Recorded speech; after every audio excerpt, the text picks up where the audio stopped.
Oi, pessoal! Eu encontrei um livro aqui em casa chamado Os Magnatas, do autor Charles R. Morse. Este livro, gente, foi um presente que meu pai recebeu de um tio dele, tá? E já está aqui em casa já faz um bom tempo. Ele fala basicamente sobre economia, tá? Este tio do meu pai, ele adora falar sobre economia e tudo mais. Mas é um livro que fala aí sobre os donos do poder, tá?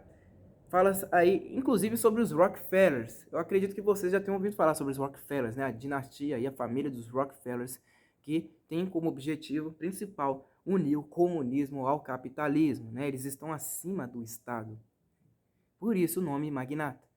Quando a gente, né, ouve essa palavra na cabeça, magnata, tudo que a gente tem uma visão, vamos dizer, positiva a respeito disso, né? O magnata, uma pessoa poderosa, tem muito dinheiro, né? Muita riqueza. Mas acontece que muitos desses caras poderosos estão a serviço do mal, né? Eu acredito que este livro aqui não vai tratar sobre isso. Eu acredito que não. Acho que eles vão romantizar a coisa, vai falar sobre economia americana e vai parar por aí, né? Até hoje, eu nunca encontrei boas referências falando sobre a verdadeira intenção dos Rockefellers, dos Bilderbergs, etc, etc. Eu nunca ouvi falar sobre isso, né? Mas eu quero ler este livro aqui para vocês porque pode ser que a gente aprenda alguma coisa a respeito dele. Pode ser que a gente aprenda alguma coisa sobre história, né? Alguma coisa sobre economia. Por que não? Então vamos ver aí do que se trata este livro, que é extenso. É extenso, tem 388 páginas. É claro que algumas são referentes aí ao índice dele, que fica no final. Mas é um livro extenso, tá? Então vamos lá. Os Magnatas. Olha aí. Como Andrew Carnegie, John D. Rockefeller, Jay Gould e J.P. Morgan inventaram a supereconomia americana. Gente, é o seguinte. Eu sou razoavelmente bom no inglês, tá? Eu não treino tanto inglês, porque a maior parte dos livros que eu leio estão em português e tudo mais, né? Eu aprendi o inglês na escola e ficou por ali. Mas eu vou tentar me esforçar ao máximo, tá? Eu não sou nenhum crânio no inglês. Se eu errarem, vocês me corrijam aí, por favor, tá? Com certeza eu vou cometer algumas gafes aí. Mas o meu objetivo mesmo é ler o livro, tá? Se eu errar, tudo, eu peço que vocês aí que são mais inteligentes do que eu, me corrijam nessa jornada aí, tá? Bora lá. Os Magnatas. Quarta edição. Os 4 homens que inventaram a supereconomia americana. A supereconomia americana foi criada por 4 homens: Andrew Carnegie, John D. Rockefeller, Jay Gould e J.P. Morgan. Esse Gould aqui tem o U no meio, tá? Eles foram os gigantes da Era de Ouro, os magnatas por trás do exuberante crescimento econômico que fez dos Estados Unidos o país mais rico, mais criativo e mais produtivo do planeta. Eles são literalmente os fundadores da economia norte-americana e, portanto, dos Estados Unidos moderno. O conceituado escritor e jornalista Charles R. Morse recupera esta história com extremo realismo e traz de volta à cena esse controverso tycoons. De um lado estavam Carnegie, o competidor inescrupuloso que vorazmente adquiria empresas ampliando seu império. Rockefeller, homem frio e cerebral, que concebeu e criou um conglomerado empresarial jamais visto. E Gould, o sombrio mestre da manipulação da bolsa de valores. Esses 3 homens eram obcecados pelo progresso, pela novidade e pela velocidade. Eles aderiram ao fanático evangelho que pregava preços mais baixos, maiores escalas de produção e, portanto, lucros maiores. Morse apresenta ao leitor o jovem Carnegie, o telegrafista que se tornou o imperador do aço. Mostra como Rockefeller liquidou seus rivais colocando-os sob a bandeira da sua Standard Oil, uma das pioneiras da indústria petrolífera, mais tarde desmembrada pela lei antitrust, dando origem à ExxonMobil, a Chevron e a várias outras companhias que ainda no século XXI atuam e lideram o segmento. Ele narra um momento negro de Gould quando este teve de cruzar o rio Hudson em um barco a remo na calada da noite para não ser preso sob acusação de fraude. Como contraponto, a figura de Morgan, o banqueiro de sangue azul que lutou pela integração dos Estados Unidos no mundo globalizado dos negócios, sobrepondo-se a Carnegie, Rockefeller e Gould na busca pelo poder e tornando-se o avalista internacional da economia americana. Ao falar do jogo duro utilizado na construção de monstruosos conglomerados empresariais, Charles R. Continua aqui na outra aba do livro, tá? Morse revela a influência dessa enorme atividade econômica na vida das pessoas comuns. O mundo mudou à sombra dos magnatas. O florescimento de uma cultura de alta tecnologia do Vale do Rio Connecticut, um surpreendente paralelo ao que ocorreria no Vale do Silício um século mais tarde, forneceu as bases para as monumentais fábricas automatizadas de Carnegie, ao passo que o legado de Rockefeller na área da distribuição barata e disseminada do óleo e seus derivados e a hercúlea construção de ferrovias por parte de Gould criaram o primeiro mercado realmente consumidor e ajudaram a forjar a classe média americana. As megacorporações por eles fundadas ou adquiridas e seus tentáculos empregaram milhões de pessoas tanto na parte da produção como de gerenciamento, o que por sua vez deu à luz um novo tipo de arquitetura, a cultura do arranha-céu. Esses 4 homens, tão fascinantes quanto ambiciosos e muitas vezes inescrupulosos, foram essenciais para o nascimento dos Estados Unidos, tal qual o conhecemos. Nessa instigante narrativa, Morse revela como eles transformaram esta jovem sedutora nação em uma potência mundial. Vamos ver então um pouquinho sobre o autor aqui, tá? Charles R. Morse, advogado, ex-banqueiro e presidente de uma companhia de softwares para empresas financeiras, publicou artigos nos mais destacados veículos da imprensa dos Estados Unidos, como Los Angeles Times, The Wall Street Journal, The New Republic, Harvard Business Review e The Atlantic Monthly. É autor de 9 livros sobre economia, globalização, finanças e história norte-americana. Mora em Nova York. Os magnatas. Abre aspas. Um relato vívido e incisivo de um tumultuado e muitas vezes incompreendido período da histórica econômica americana. Uma ótima leitura de sólido conteúdo, fecha aspas. H. W. Brandt, autor de The Age of Gold and Lone Star Nation. Abre aspas. Os magnatas, uma valiosa contribuição à interpretação e à divulgação de um dos mais vitais, ainda que muitas vezes romantizado, períodos do desenvolvimento econômico americano, fecha aspas. De Kenneth Warren, autor de Big Steel e Triumphant Capitalism. A supereconomia americana foi criada por 4 homens: Andrew Carnegie, de 1835 a 1919, John D. Rockefeller, de 1939 a 1937, Jay Gould, de 1836 a 1892 e J.P. Morgan, de 1837 a 1913. Eles foram os gigantes da era de ouro, os magnatas por trás do exuberante crescimento econômico que fez os Estados Unidos o país mais rico, mais criativo e mais produtivo do planeta. Eles são literalmente os fundadores da economia norte-americana e, portanto, dos Estados Unidos moderno. De Carnegie, o imperador do aço, passando por Rockefeller, o barão do petróleo, e Gould, o homem das ferrovias e inescrupuloso manipulador da bolsa de valores, até chegar a Morgan, banqueiro de sangue azul com uma intuição para a economia globalizada. O conceituado escritor e jornalista Charles R. Morse recupera a história e o legado desses 4 homens tão fascinantes quanto controversos. É uma instigante narrativa acessível a todos os interessados em história e economia. Morse revela como eles transformaram a jovem e sedutora nação norte-americana em uma potência mundial. Então vamos ler aí o livro aí, tá? Tradução de Edmundo Barreiros. Paralelo, por compartilhar com desprendimento todo o seu conhecimento sobre tecnologia ferroviária. O título original é The Tycoons, tá, gente? A capa de Matthew Enderlin, fotos da capa da esquerda para a direita, Getty Images, Houghton Dutch Collection, revisão Bianca Pasqualini e Jó Saldanha, editoração e índice remissivo de Cristiano Guterres. Beleza. É um livro de Porto Alegre, impresso no Brasil, verão de 2008. É um livro antigo, né? Tá aqui em casa já há muitos anos. Prefácio, da página 9, né? Até a página 13, né? Na verdade, a página 13 são os agradecimentos, né? Até a página 15, né? São os agradecimentos, né? O primeiro capítulo vai ser o prelúdio, depois a glória do Inhã que se implora, né? Capítulo 2. O 3 é o capitalismo bandido. 4, ajustes violentos. O 5º é mega máquina. A 6ª é a primeira sociedade de consumo de massa. 7º, tigres de papel. 8ª, a era de Morgan. 9º, os Estados Unidos da América mandam. 10º, as lições erradas. Depois vem o apêndice 1º, os ganhos da Carnegie Company em 1900. Apêndice 2º, os ganhos da Standard Oil, as notas e o índice remissivo. Prefácio. Não há um ranking oficial de país mais poderoso do mundo, mas por volta de 1895 os Estados Unidos tinham claramente ultrapassado os outros. Na época, pouca gente reconhecia isso. Em 1899, os funcionários do governo britânico ficaram apenas incomodados quando perceberam que teriam de financiar a sua guerra dos Boers, foi de 1880 a 1881, né, que foram nos Estados Unidos, tá? Entretanto, pouco mais de uma década mais tarde, os britânicos quase entraram em pânico com a possibilidade de que os Estados Unidos apoiassem a Alemanha com seu poder financeiro. Olha, a Primeira Guerra dos Boers, de 1880 a 1881, e a Segunda Guerra dos Boers, de 1899 a 1902, foram travadas entre os britânicos e os colonos de origem holandesa, francesa e alemã na África do Sul. Tratou-se de um conflito que visava cessar o processo de independência das colônias e daí a comparação, tá? Os Estados Unidos tinham a maior população entre as nações industrializadas e eram o país mais rico sob todos os critérios: renda per capita, disponibilidade de recursos naturais, produção industrial, valor das terras produtivas e fábricas. O país dominava os mercados mundiais, além de aço e petróleo, também trigo e algodão. Tinha um grande excedente na produção de bens e ganhava destaque e importância nos serviços financeiros. Seu povo era o que tinha mais mobilidade, era o mais produtivo, o mais inventivo e, em média, o mais bem educado. Os americanos não tinham muito a dizer a seu favor na literatura e nas artes, mas essa hora chegaria. Tampouco tinham o maior exército e nem de longe a maior marinha, mas ninguém com alguma inteligência duvidava que essas deficiências podiam ser remediadas com apenas alguns anos de atenção. As sofisticadas elites europeias ficaram chocadas quando começaram a compreender a escala e a velocidade da ascensão americana.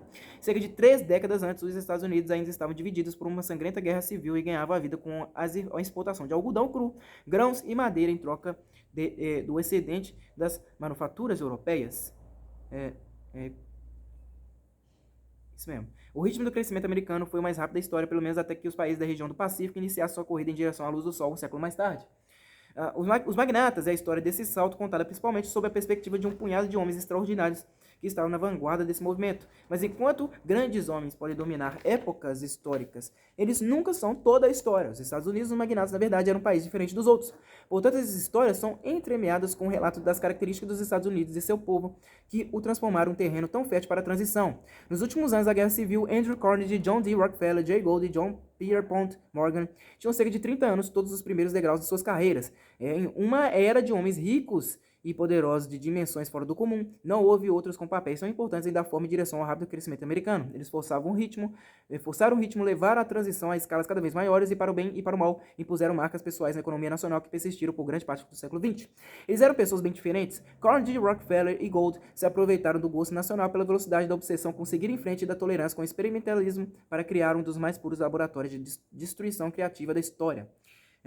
Creative Destruction, termo cunhado pelo economista austríaco Joseph Schumpeter, de 1883 a 1950. A maioria dos homens de negócio da época acreditava em mercados organizados e lucros razoáveis, mas esses três chegaram para abalar as estruturas. Morgan era o regulador, sempre a favor de refrear a concorrência nociva, sobretudo do tipo normalmente promovido pelos outros três.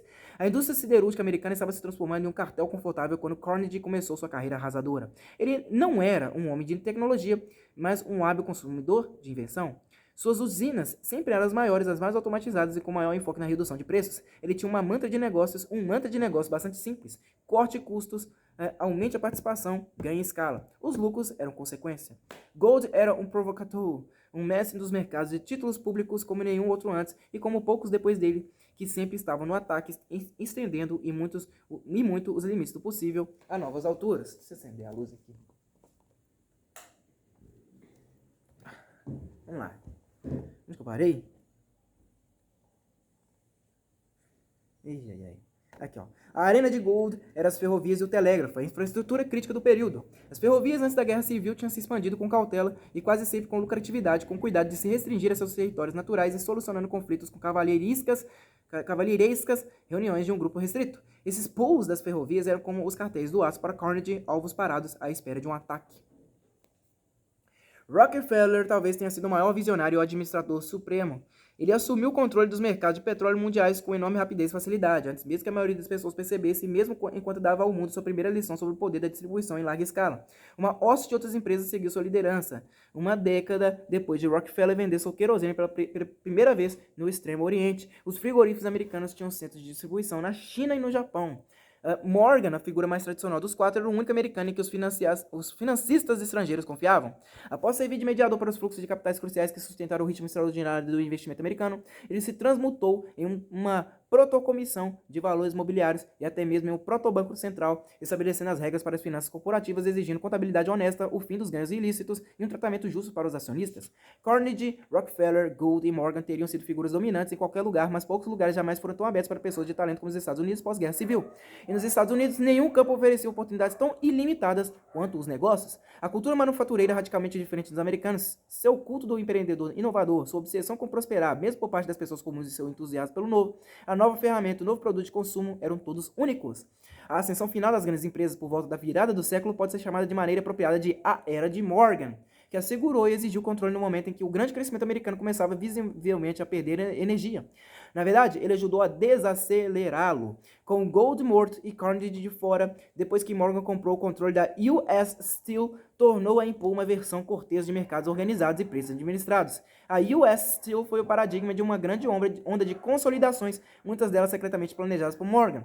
As consolidações de Morgan representam tanto o ponto crucial quanto o fim da história. Foram necessários mais 75 anos e o ataque direto do Japão e de outros países para que as empresas americanas compreendessem até que ponto tinham vivido do capital legado pelos magnatas do século XIX, os pais fundadores do superpoder industrial americano.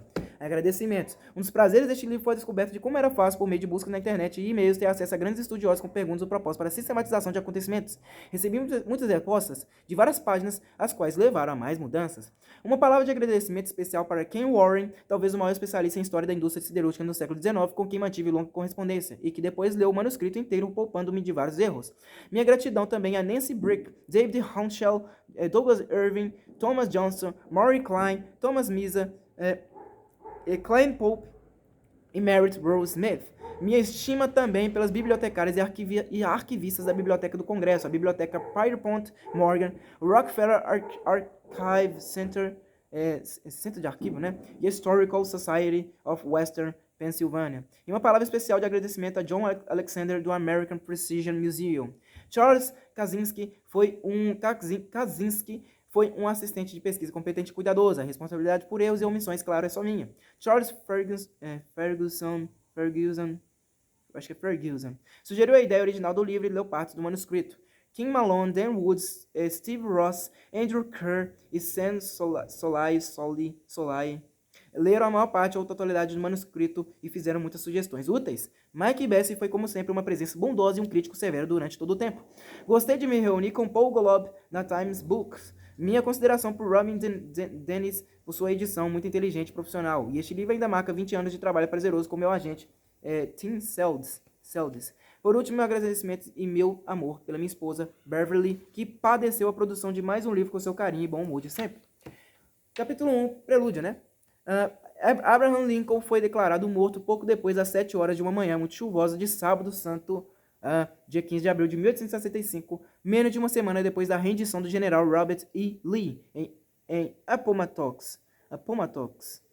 O pequeno grupo de autoridades e familiares reunido em torno da cama encharcada de sangue na pensão de Will Patterson, bem em frente ao Teatro Ford, permaneceu em silêncio por vários minutos. Então o pastor de Mary Lincoln, Phineas Gurley, fez uma pequena oração e um destacamento de soldados foi chamado ao interior do quarto. Eles puseram o corpo em um caixão militar e o levaram rapidamente por entre a multidão ensopada que fazia vigília do lado de fora, à espera do carro funerário que o levaria para a Casa Branca. A autópsia e o embalsamento foram realizados no quarto de hóspedes do segundo andar da ala leste. Edwin Stanton, o vulcânico secretário de guerra, escolheu o traje funeral do presidente e insistiu que o agente funerário deixasse o resíduo negro de hemorragia intercraniana que se formara sob o olho direito de Lincoln. Praticamente no mesmo instante iniciou-se a construção de um catafalco no primeiro andar, inspirado em uma grande loja maçônica para visitação pública. As marteladas prosseguiram pelo domingo de Páscoa e na segunda-feira seguinte, uma perturbada Mary Lincoln disse que os golpes soavam como tiros de pistola. Os homens que levaram o corpo de Lincoln para o primeiro andar na noite de segunda-feira tiraram até os sapatos para não incomodar a senhora Lincoln. Houve um velório aberto no Salão Leste na terça-feira. Trens especiais levaram dezenas de milhares para a capital e as pessoas formavam fila à espera de uma oportunidade de entrar no salão escuro e dar uma olhada de um segundo no presidente morto, que havia horas ali esticado. Uma série de visitas particulares na noite de terça-feira incluiu uma delegação de cidadãos de Illinois que fora até lá exigir que Lincoln fosse enterrado em seu estado natal. Stanton previa um sepultamento em Washington. Na manhã seguinte, 600 convidados se amontoaram no Salão Leste para cerimônias fúnebres, quando homens como o General Ulysses S. Grant e Stanton choraram abertamente. Cerca de 25 milhões de pessoas compareceram às cerimônias parecidas realizadas mais ou menos ao mesmo tempo por todos os Estados Unidos e o Canadá. O gigantesco cortejo fúnebre na tarde de quarta-feira, diante de cerca de 75 mil espectadores, incluiu destacamentos de unidades militares de negros e ex-combatentes mutilados e, mais dramaticamente, o tradicional cavalo do comandante em chefe seguindo o carro fúnebre com a sela vazia e as botas viradas para trás nos estribos. Foi a mesma imagem que, um século mais tarde, tanto marcou os telespectadores no cortejo fúnebre de John F. Kennedy. O cortejo terminou no Capitólio, onde o outro catafalco, todo ornamentado, aguardava o caixão do presidente. Depois de permanecer no estado por 2 dias, o corpo foi transferido para um vagão especial da ferrovia Baltimore and Ohio para a primeira parte da viagem de volta a Springfield, pois Stanton finalmente concordaram com o pedido dos cidadãos de Illinois. Para acrescentar um toque final de tristeza, o caixão de Lincoln foi acompanhado pelo de seu filho Willie, que ele adorava e que morrera provavelmente de pneumonia em 1862. O pequeno esquife de metal de Willie foi removido de sua cripta em Washington e posto em um caixão de nogueira de melhor qualidade para descansar ao lado de seu pai em Springfield. É tudo pronto. Uma fotografia dos Estados Unidos tirada no momento da morte de Lincoln teria captado a nação em luto congelado no meio de um passo em direção à modernidade. A rota escolhida para a última viagem de Lincoln para casa, que subia a costa leste até Nova York, depois seguia para o oeste acompanhando os grandes lagos até o meio oeste e a própria Springfield, abriu uma espécie de falha geológica no centro das tensões de uma sociedade que rapidamente se afastava de suas raízes pré-industriais e, de modo genérico, indicava a forma de uma nova geografia comercial americana. Mais notável foi o fato de que, por ter sido feita por trem, a viagem levou apenas dias, em vez das semanas ou meses que teria consumido não muitos anos antes. Hoje, aquelas locomotivas parecem pequenas e estranhas, com suas grandes chaminés de sino invertido e lenha queimando nas fornalhas. Mas quando elas atravessaram os Alleghenies nos anos 1850, a nação encolheu radicalmente. Pela primeira vez, a costa leste urbana uniu-se em um sistema nacional único com as terras cultivadas e os recursos do noroeste, um nome ainda usado para os estados e territórios entre as colônias do norte, originais, e as margens leste do Mississippi. Uma dúzia de cidades ao longo dessa rota obrigou cerimônias funerárias formais, todas elas em uma grande disputa de excessos rococó dos catafalcos, preces funerárias e fileiras de homens imponentes em seus trajes emplumados para carregar o caixão. A primeira parada depois de Washington foi Baltimore. As duas eram, em essência, as mesmas cidades antes da guerra. A capital, desgraçadamente, um lamaçal infestado de malária, apesar de agora ter um conjunto de prédios em estilo grego quase pronto, enquanto Baltimore, um porto mercantil movimentado, estava inchado e doente devido a uma dieta rica em gorduras do comércio em tempo de guerra.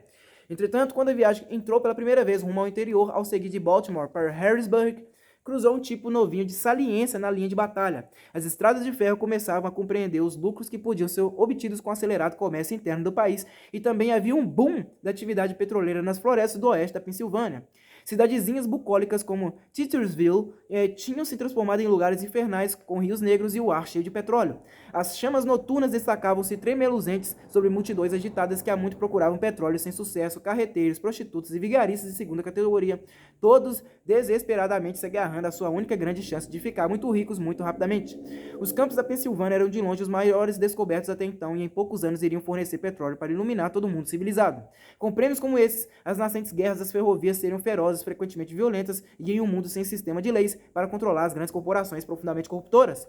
As paradas seguintes da viagem, Filadélfia e Nova York, estavam em meio a transições extremamente rápidas para a manufatura diversificada e para se transformar em centros financeiros. A indústria têxtil mecanizada da Filadélfia recebeu grande impulso com os contratos de produção de cobertores durante a guerra. Seu famoso Franklin Institute, o instituto técnico mais antigo do país, foi organizado nos anos 1820 com doações de mais de 1.000 pessoas ou empresas para promover a fabricação científica. O crescimento acelerado em Nova York, gráfica, indústria leve, mercado de capitais e bancos estavam rompendo os limites da ilha de Manhattan, e planos de uma ponte colossal que expandiria a área da cidade para o outro lado de East River até o Brooklyn estavam em andamento. Acontecimentos nos funerais das duas cidades apontavam os problemas do crescimento rápido. No domingo, na Filadélfia, 3.000 pessoas se reuniram em filas quilométricas para ver o corpo de Lincoln, sua exaustão e desespero aumentados porque o sistema de transporte público se recuou a funcionar em dia sabático. Quando um grupo de batedores de carteira se misturou nas filas e arrebentou as cordas de controle de multidão, houve uma grande confusão que deixou vários feridos. Em Nova York, as tensões eram étnicas. A cidade, que tinha uma população irlandesa maior que Dublin, era um criadouro da democracia Copperhead. Anti-guerra, Copperhead, nortistas simpatizantes do Sul, tá?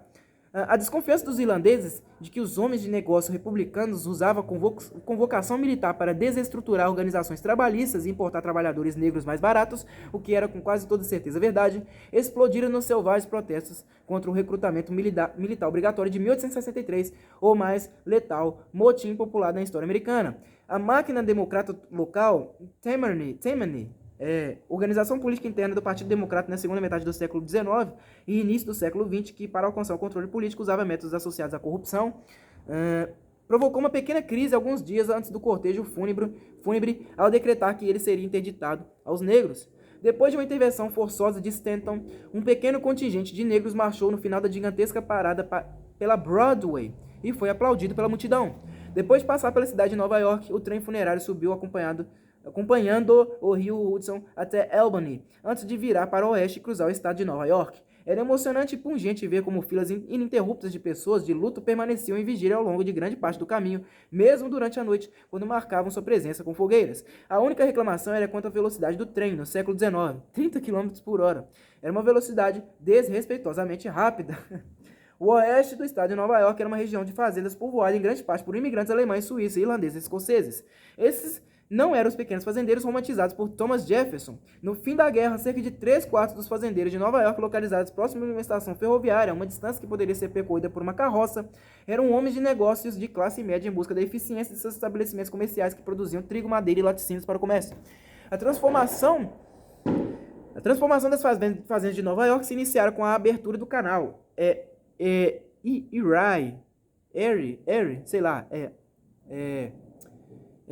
Eu esqueci como é que fala em português.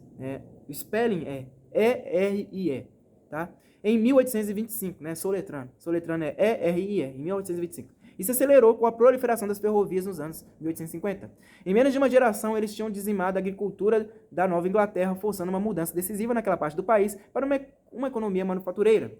Os fazendeiros de Nova York gastavam enormes quantias de dinheiro em bens de consumo, um monte de bugigangas, reclamou um fazendeiro em seu diário. Eles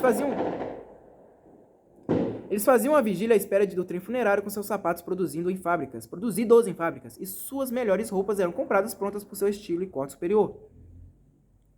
As donas de casa de classe média das fazendas ainda trabalhavam com afinco, mas havia uma convergência entre suas vidas e de suas irmãs urbanas. Elas compravam tecido em vez de fiá-lo e tecê-lo, e faziam cortinas novas em máquinas de costura. Produtos domésticos essenciais como sabão e velas vinham de lojas e muitas casas de fazenda eram iluminadas por lampiões de querosene para que as crianças pudessem estudar à noite. Enormes fogões de lenha antigos que davam muito trabalho nas cozinhas há muito tempo tinham sido substituídos por fogões de ferro fundidos civilizados, e os viajantes concordavam que a quantidade e a variedade dos alimentos dos fazendeiros de Nova York estavam à era de distância do whisky, da carne de porco salgada e da papa que no início do século eram consideradas uma dieta razoável.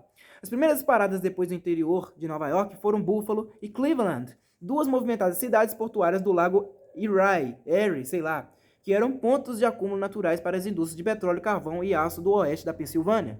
De lá, o cortejo voltou-se outra vez para o interior, dirigindo para Columbus, Indianápolis e a região de Terra Preta e pouco habitada de Illinois, no Michigan, o primeiro laboratório do mundo da agricultura mecanizada em larga escala. Os fazendeiros do Noroeste estavam prestes a dar aos nova-iorquinos uma dose de seu próprio remédio, assumindo o controle do comércio de grãos e forçando seus irmãos do Leste a se especializar cada vez mais em laticínios e fruticultura.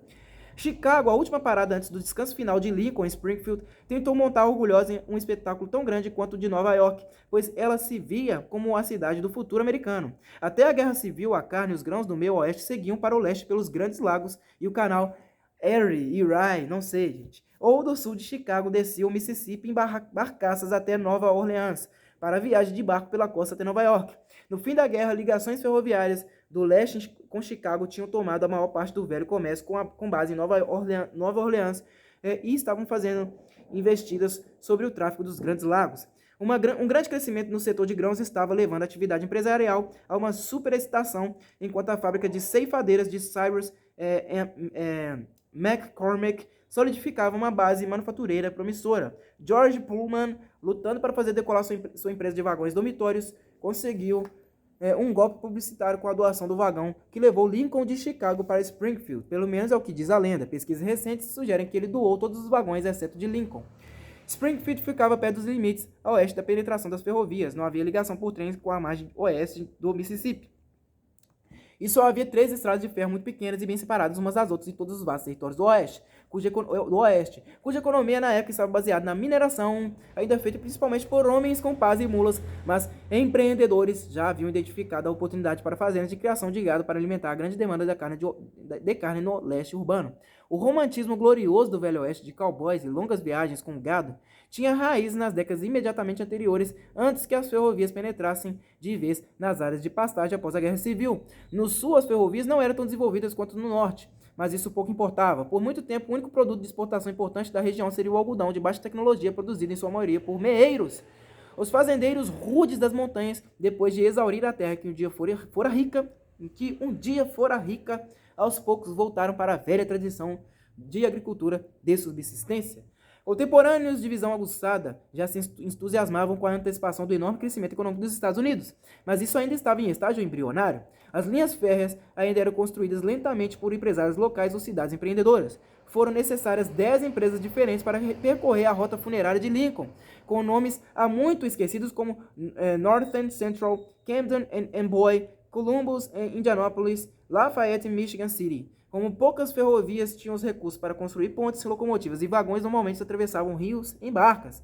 A confusão de bitolas atrapalhava os fretes de longa distância, e qualquer empresa à procura de trilhos e equipamentos de qualidade fazia suas compras na Inglaterra. Foi um crescimento desajeitado e aos tropeções que fez da avidez febril pela riqueza um material cômico farto para autores satíricos tão diferentes quanto Mark Twain e Anthony Trollope, tá? Trollope. O Éden artesanal de Abraham Lincoln. Abraham Lincoln teria provado tudo aquilo com empolgação, mesmo a avidez. Como disse durante a primeira campanha presidencial, é melhor para todos deixar que cada homem seja livre para adquirir propriedade mais rápido que puder. Alguns vão ficar ricos. Não acredito em uma lei para evitar que um homem enriqueça, mas queremos dar ao homem mais humilde uma chance de ficar rico igual a de todos os outros. O Partido Republicano que indicara Lincoln para a presidência em 1860 era um amálgama estranho de velhos Whigs, nativistas know-nothings, né? Membros de uma organização política secreta do século XIX, contrária à influência política dos imigrantes e da Igreja Católica. Abolicionistas radicais e democratas incendiários anti-escravidão incomodados com o controle do partido pelos sulistas. Provavelmente os Whigs tinham a maioria dos membros e dominavam as lideranças. O compromisso essencial dos Whigs era com o projeto de estímulo ao desenvolvimento de Daniel Webster, Henry Clay e, recuando um pouco mais, Alexander Hamilton. A ala conservadora do partido Whig era um pouco mais tolerante com a escravidão do que seus irmãos mais moderados, em nome da preservação da União, e também tinha traços esnobes e anti-imigração, principalmente em reação às multidões de irlandeses empobrecidos que invadiam as cidades do leste. A tradição pró-desenvolvimento chegou com facilidade a Lincoln. Seu ídolo político era Henry Clay, o grande apóstolo dos canais da autossuficiência americana. Lincoln também foi um empresário, apesar de não muito bem sucedido. Foi funileiro, trabalhou como agrimensor e detinha a patente de um invento para retirar balsas dos bancos de areia do rio Mississippi. Lincoln gostava especialmente de casos de patentes e uma vez disse que as descobertas mais importantes para o progresso da civilização eram a escrita, a imprensa, a descoberta da América e a criação das leis de patentes. Era típico dele, em um caso envolvendo patentes de ceifadeiras mecânicas, chegar munido com modelos das máquinas e reunir-se com os jurados todos agachados no chão para lhes mostrar os detalhes críticos. O fascínio de Lincoln pela invenção permeou suas declarações políticas. Depois de sua derrota apertada para Stephen Douglas na eleição de senador por Illinois em 1858, Lincoln dedicou-se ao circuito de conferências para testar suas chances de chegar à presidência. Em vez de focalizar a escravidão, o discurso que era sua marca registrada versava sobre descobertas e invenções que ele via como um talento americano ímpar. Nós aqui nos Estados Unidos achamos que descobrimos, inventamos e aperfeiçoamos mais rápido que qualquer nação europeia. Eles podem achar que isso é arrogância, mas não podem negar que a Rússia nos chamou para lhes mostrar como construir barcos a vapor e ferrovias. Por gerações, historiadores discutiram se a guerra civil deveu-se principalmente à questão da escravidão, ou se foi uma disputa entre dois sistemas econômicos concorrentes. A historiografia mais recente mostrou como o anti-escravismo republicano estava profundamente ligado ao projeto pró-desenvolvimento dos Whigs. Os republicanos consideravam a independência econômica um pré-requisito para a liberdade política, basicamente atualizando para uma sociedade comercial a visão jeffersoniana do pequeno proprietário rural independente. Por uma breve era de ouro, os republicanos puderam exibir os grupos de classe média que emergiam no norte como sua obra admirável. Com a exceção de um punhado de grandes tecelagens, a manufatura do norte ainda era basicamente artesanal e na era pré-guerra civil ninguém podia antecipar o fenômeno dos meganegócios internacionais. A alegação republicana de que a legislação pró-negócios, como tarifas aduaneiras mais elevadas sobre bens manufaturados, era no interesse dos trabalhadores, quase certamente era verdade e foi defendida em detalhes pelo melhor economista da época, Henry Carey. Como Daniel Webster certa vez disse, bem, quem são os trabalhadores do norte? Eles são todo o norte. Mas por décadas, toda iniciativa de desenvolvimento era derrotada pelo interesse escravista, já que acelerar o povoamento do Oeste, ou mesmo investir em sistemas de canais ou ferrovias, inevitavelmente aumentaria a população dos Estados Livres. Para os republicanos e para Abraham Lincoln, o obstrucionismo sulista era um exemplo de conspiração para esmagar a liberdade em toda parte, não apenas para os escravos. Se os sulistas conseguissem estender a escravidão aos territórios, sem dúvida isso seria seguido pela influência maligna da hierarquia e da indolência aristocrática expulsando o trabalho livre. A própria palavra aristocrata estava se tornando quase uma maldição por todo o norte, e os relatos de viajantes sobre o sul atrasado e assolado por doenças eram matéria-prima importante para a imprensa do norte. De modo implícito, compreendia-se que, como disse o historiador, duas civilizações profundamente diferentes e antagônicas estavam competindo pelo controle do sistema político. Lincoln dedicou muito dos discursos de sua viagem de 1859 a expor a visão social republicana. Se o governo apoiasse a independência individual e a educação e desse início à criação de uma infraestrutura comercial, uma população livre com possibilidade de prosperar por si só iria tirar o máximo da oportunidade. Em um discurso em uma feira agrícola em Wisconsin, depois de uma digressão inicial sobre o aumento de lucros por meio da tecnologia, incluindo o projeto bizarro para um arado a vapor, Lincoln atacou a aristocrática teoria da ralé, que ele apontava como oposta ao ideal republicano de uma sociedade altamente fluida. Quem começa com prudência e sem dinheiro no mundo trabalha por salários por um tempo e economiza um excedente com o qual comprar ferramentas ou terra para si mesmo. Então trabalha por conta própria por mais um período e depois de um tempo contrata outro iniciante para ajudá-lo. Há provas para se dizer isso. Muitos homens independentes nessa assembleia, sem dúvida, há alguns anos eram trabalhadores assalariados, e seu caso é praticamente, se não totalmente, a regra geral. Segundo a teoria da ralé, supõe-se que o trabalho e a educação são incompatíveis, ou que qualquer combinação deles é impossível. É considerado um infortúnio que trabalhadores tenham cabeça. Essas mesmas cabeças são vistas como material explosivo e que deve ser guardado com segurança em locais úmidos. As plateias políticas do século XIX eram extremamente bem informadas. Esse era o entretenimento da massa da época. E os ouvintes de Lincoln compreendiam muito bem aquilo sobre o que ele estava falando. Defensores da escravidão costumavam falar sobre uma necessidade de uma ralé social, uma classe para fazer as tarefas inferiores, desempenhar os trabalhos penosos da vida. Como observou um morador da Carolina do Sul, a escravidão era apenas a característica mais visível do sistema de governo profundamente anti-igualitário do Sul. O poder aristocrático foi reforçado de modo vergonhoso por uma lei que previa que para o cálculo do número de representantes no Congresso e para a distribuição de verbas proporcional à população de cada estado, os escravos valiam 3/5 de um homem livre. Em uma série de convenções políticas estaduais por todos os estados escravistas nos anos 1850, as elites das planícies seguiam eliminando com regularidade os privilégios dos pequenos proprietários brancos. Havia uma verdadeira vantagem nos ataques de Lincoln a Douglas durante seus debates de 1858.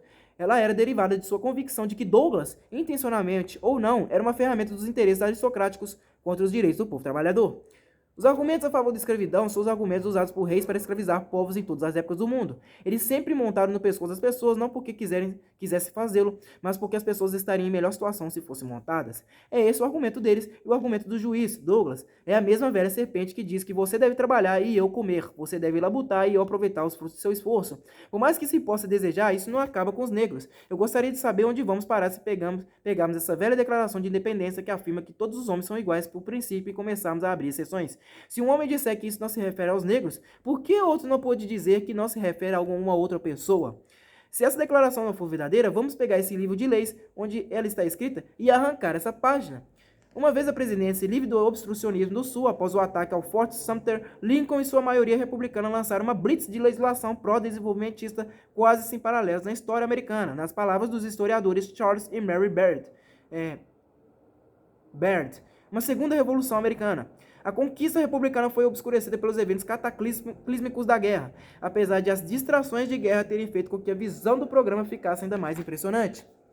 O Homestead Act de 1862 permitia a todo cidadão, inclusive mulheres, solteiras e escravos libertos, tomar posse de praticamente qualquer trecho de terra pública desocupada de 65 hectares por uma taxa de $12 de registro e cadastro. Bastava morar nela por 5 anos, construir uma casa e cultivar a terra, e ela era sua por uma taxa adicional de comprovação de $6. Com o tempo, o Homestead Act ajudou a povoar 10% de toda a área dos Estados Unidos continental. O College Act de concessão de terras de 1862 do senador republicano por Vermont, Justin Morrill, dava a cada estado uma área de terras públicas que podia ser vendida para financiar faculdades estaduais direcionadas para artes agrícolas e industriais. Nenhum outro país concebera a noção de educar fazendeiros e mecânicos, e as escolas surgidas a partir do Morrill Act ainda são a base do sistema de universidades estaduais. E as escolas surgidas a partir do Morrill Act ainda são a base do sistema de universidades estaduais. O Pacific Railway Act de 1862 fez outra grande doação de terras públicas para financiar a estrada de ferro entre o Rio Missouri e o Oceano Pacífico, um sonho do Partido Pró-Desenvolvimento havia mais de 20 anos. A tarefa ainda estava limitada pela tecnologia da época. A lei precisou de várias revisões para ajustar o financiamento, e todo o projeto foi contaminado por escândalos, mas a ferrovia, na verdade, foi terminada mais ou menos como seus fomentadores haviam prometido, surpreendentemente perto do prazo original. Com o tempo, o impacto que teve no desenvolvimento justificou os mais empolgados sonhos de seus defensores. A agenda republicana Whig foi preenchida com grandes aumentos de tarifa e um Federal Banking Act que, mesmo com todas as suas falhas, fez com que o país atravessasse a guerra e suas consequências financeiras. Lincoln jamais teria escolhido a guerra como um instrumento para acabar com a escravidão, mas não fugiu dela quando lhe foi imposta e aproveitou a oportunidade para extirpar toda a perversa iniciativa aristocrática. Em suas próprias palavras terríveis do segundo discurso de posse. Então veio a guerra, e se ela continuar até que toda a riqueza acumulada pelos 250 anos de trabalho duro e incessante dos escravos se perca, e até que toda gota de sangue arrancada com a chibata seja paga com outra arrancada pela espada, como foi dito há 300 anos, ainda assim deve ser dito que os julgamentos do Senhor são sempre verdadeiros e justos. Esse mesmo discurso se encerra com a famosa frase, sem maldade e com caridade para todos. Mas a intenção de Lincoln de reabilitar o Sul dentro do sistema americano não podia esconder como seria radical a mudança.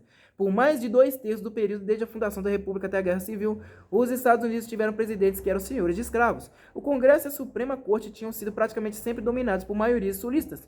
O historiador James McPherson observa que na década de 1860, o sistema social do Norte é que era incomum. A maioria das outras cidades, legitimasse ou não a escravidão, estava organizada sob os mesmos princípios hierárquicos do Sul americano. Lincoln estava totalmente consciente da singularidade do Norte. Seus discursos destacavam insistentemente o caráter excepcional dos Estados Unidos, onde grande parte do populacho desfrutava das vantagens sociais e econômicas da liberdade política. Em nenhum outro país a liberdade política era parte intrínseca do projeto nacional. Que país da Europa, diante de uma enorme riqueza de recursos inexplorados, teria tido a ideia de doá-la ao seu povo, ou de modo consciente buscar a independência econômica de seus cidadãos? O prolongado crescimento americano, que durou por cerca de 40 anos após a Guerra Civil, superando todos os contratempos e altos e baixos, foi o maior da história, pelo menos até o crescimento espetacular demonstrado no final do século XX pelos tigres econômicos do leste asiático. Lincoln teria ficado gratificado com a ideia, mas não surpreso. Mas se ele possuísse alguma maneira mágica de espiar o futuro, mesmo o futuro de apenas uns 20 anos à frente, é possível imaginar que o pobre Lincoln, com sua aversão Whig, moderada pelo poder concentrado, sua desconfiança do gigantismo econômico e seu ódio por especuladores e manipuladores de papéis, tivesse empalidecido. Pessoal, vou tomar uma água ali, daqui a pouco eu continuo, tá? Eu vou ler até a página 30 hoje, tá? Deixa eu ver aqui. Isso mesmo, até a página 30, tá? Daqui a pouco eu volto.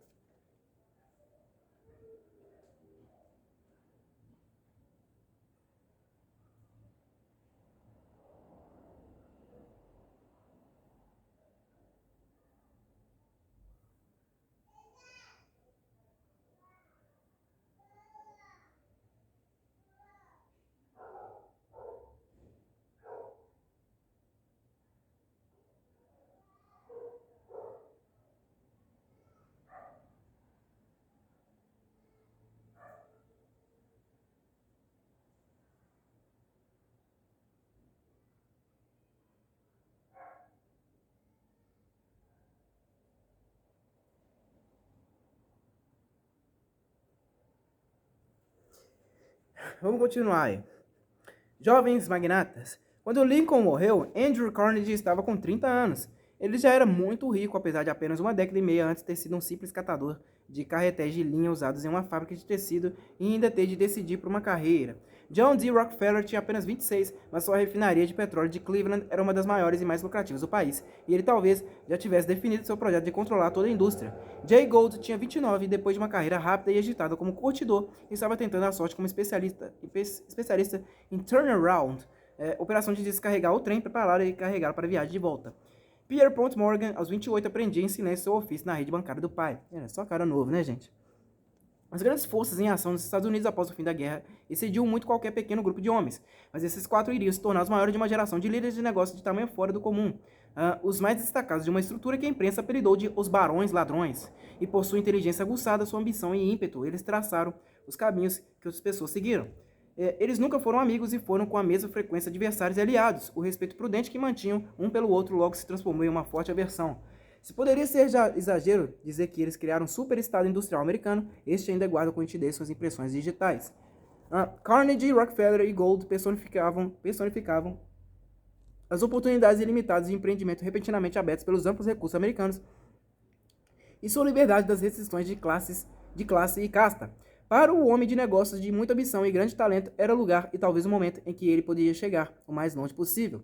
Morgan era diferente dos outros. Ele nasceu rico, com o sangue mais azul da linhagem de sangue azul e Yankee, mas definiu sua carreira na reação aos grandes empreendedores. Trabalhou com todos eles, especialmente com Carnegie e Gold, mas tornou-se uma figura dominante apenas quando as deles estavam no topo. Então emergiu como um homem que definia limites, aquele que trazia à ordem o criador das primeiras redes institucionais porosas projetadas para amortecer as investidas de homens grandiosos. Carnegie. Andrew Carnegie era o mais temperamental dos magnatas, baixinho, com apenas 1,65 m, cabelos louros pálidos, mãos e pés pequenos e um rosto de menino. Era como uma criança travessa, vigorosa e incansável. Falava com energia, tinha opiniões fortes e subservientes, era bajulador e provocador, e de uma rapidez sobrenatural em compreender qualquer coisa que fosse de seu interesse. Sua ascensão é a fábula norte-americana, clássica do homem que enriqueceu do nada. O pai de Carnegie era um tecelão escocês desempregado que trabalhava com tear manual, cuja família emigrou para Pittsburgh quando Andrew tinha 13 anos. Andrew passou por diversos empregos, catou carretéis usados em fábricas, foi a escriturária de um guarda-livros e mensageiro do telégrafo, onde aprendeu telegrafia de observar os operadores. Ele logo se tornou o telegrafista favorito da comunidade de negócios, e em seguida um serviço telegráfico de um homem só, que todos os dias compilava as notícias vindas pelo telégrafo para jornais de Pittsburgh. Era tão incansável seu autoaperfeiçoamento quanto em todo o resto, lendo vorazmente e trabalhando duro para melhorar seu sotaque e sua gramática. Sua vida era dominada por Margaret, sua mãe, que transmitia a orgulhosa consciência de classe dos pobres respeitáveis, uma terrível vergonha da pobreza e do desprezo desmoralizantes pelos trabalhadores sem ambição com os quais eram forçados a se associar. Ela e Andrew foram inseparáveis até a morte dela, pouco antes de ele fazer 51 anos. Os Carnegies não eram crentes, mas Andrew ainda herdou uma forte aversão calvinista aos prazeres da carne. Ele era bastante charmoso e tinha muitas associações amigáveis com mulheres, mas provavelmente nenhuma intimidade, até que se casou alguns meses depois da morte da mãe com uma jovem que tinha esperado aquele evento abençoado por anos. A grande chance de Andrew surgiu quando ele tinha 17 anos na pessoa de Tom Scott, que se tornou seu herói no mundo dos negócios. Scott foi um dos maiores executivos de ferrovia em seu tempo. Nascido pobre e tendo começado a trabalhar aos 10 anos, ele logo gostou de Andrew. A necessidade de acompanhar e localizar cargas em movimento fez as ferrovias grandes usuárias do telégrafo. E Scott, que tinha acabado de ser nomeado superintendente da divisão oeste da ferrovia Pensilvânia, era um visitante frequente do escritório de telégrafo de Andrew. Quando ele decidiu que a quantidade de trabalho justificava montar uma estação telegráfica própria, sua primeira opção para o operador foi aquele garoto inteligente e cheio de energia, Andy. Como grande parte do trabalho de Scott era feito pelo telégrafo, ele e Carnegie dividiram um escritório e o fluxo de mensagem permitiu que Carnegie absorvesse praticamente por osmose a essência do negócio das ferrovias. Uma manhã bem cedo, antes de Scott chegar ao escritório, Carnegie recebeu uma mensagem que dizia que um acidente de trem deixara o tráfego em uma confusão terrível. Incapaz de localizar Scott, de se perguntar com quanta energia ele o procurou, Carnegie assumiu o controle e enviou uma série de ordens por telégrafo como se fosse Scott.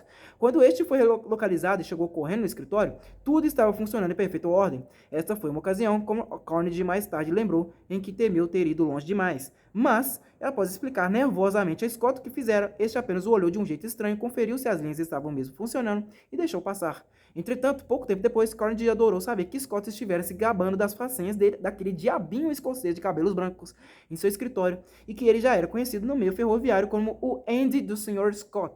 Até o grande J. Edgar Thompson, presidente da Pensilvânia, um dia meteu a cabeça dentro do escritório, encarou Carnegie com seriedade por um instante e disse: "Então você é o Andy do Scott." Se Carnegie tivesse passado sua carreira na ferrovia Pensilvânia, não há dúvida de que teria sido um dos maiores executivos da ferrovia de seu tempo. Sua posição como o Andy do Sr. Scott terminou em 1859, quando Scott foi promovido a vice-presidente da ferrovia e fez com que Carnegie fosse nomeado superintendente da divisão Oeste, uma promoção extraordinária para sua idade e experiência, principalmente porque, como as linhas do Oeste da Pensilvânia tinham sido construídas às pressas sobre terreno difícil, problemas com os trilhos e a interrupção de serviços eram comuns. Carnegie mergulhou de cabeça no emprego, mantinha um telégrafo em casa e passava dias e noites nas linhas férreas, supervisionando reparos, alterando a rota do tráfego, reforçando os pontos fracos do sistema, compreendendo instintivamente como poucos homens de ferrovia fizeram que o desafio essencial era manter o tráfego fluindo. Pouco depois de sua nomeação, ele chocou seus colegas executivos quando queimou vagões paralisados para desobstruir as linhas. Era a técnica clássica de Carnegie.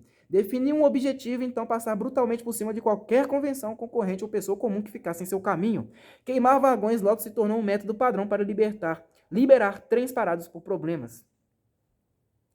No ano seguinte, quando Scott foi nomeado secretário assistente de guerra dos Estados Unidos para serviço de ferrovias e telégrafo, naturalmente levou Carnegie com ele, e em questão de semanas, Carnegie mais uma vez tinha desempenhado prodígios de construção para reunir as tropas da União para a desastrosa primeira batalha em Bull Run, em 1860.